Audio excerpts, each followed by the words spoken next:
একটি কাগজের টুকরো, কিন্তু সেই কাগজের টুকরো ঠিক করে দেয় কে শাসন করবে, কে ক্ষমতায় থাকবে, আর কার হাতে থাকবে একটি দেশের ভবিষ্যৎ।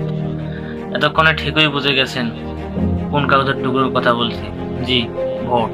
চলুন ধাপে ধাপে জানি ভোট কি, নির্বাচন কি, কবে থেকে পৃথিবীতে এই ভোটের প্রচলন চালু হয়, এবং সর্বশেষ বাংলাদেশে এই ভোটের প্রচলন কবে থেকে চালু হয় এবং এর পরিস্থিতিটা কি। ভোট ভোট মানে শুধু একটা সিল মারা না। ভোট হচ্ছে নিজের অধিকার, নিজের মতামত এবং নিজের অস্তিত্বকে জানান দেওয়া। নির্বাচন হচ্ছে এমন একটা প্রক্রিয়া যার মাধ্যমে মানুষজন তাদের পছন্দের ব্যক্তিকে ভোটের মাধ্যমে নির্বাচিত করে। যেদিন ভোট দেন আপনি শুধু একজন মানুষ না, সেদিন হচ্ছেন আপনি একজন নাগরিক, আপনি একজন দেশের নাগরিক।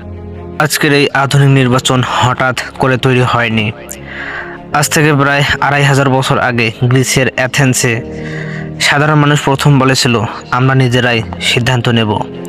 সেই দিন থেকেই শুরু গণতন্ত্র আর নির্বাচনের যাত্রা। এখন আসি বাংলাদেশের ইতিহাসে নির্বাচন।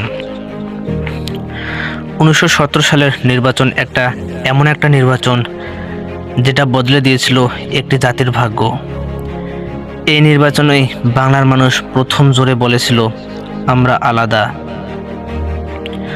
আর স্বাধীনতার পর ১৯৭৩ সালে বাংলাদেশ পেল তার প্রথম জাতীয় নির্বাচন।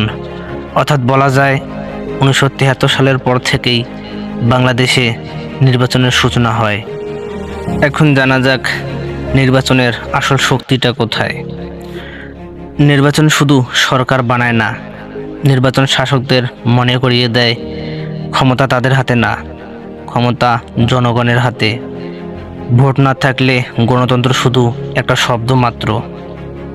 এখন আপনাদের কাছে আমার প্রশ্ন, আমরা কি বুঝি এই ভোটের আসল মূল্য কি? নাকি একদিন এমন আসবে ভোট থাকবে কিন্তু ভোটের শক্তি থাকবে না? ভাবার দায়িত্ব আপনার। ভিডিওটি ফেসবুক থেকে দেখে থাকলে ফলো করবেন, আর ইউটিউব থেকে দেখে থাকলে সাবস্ক্রাইব করবেন।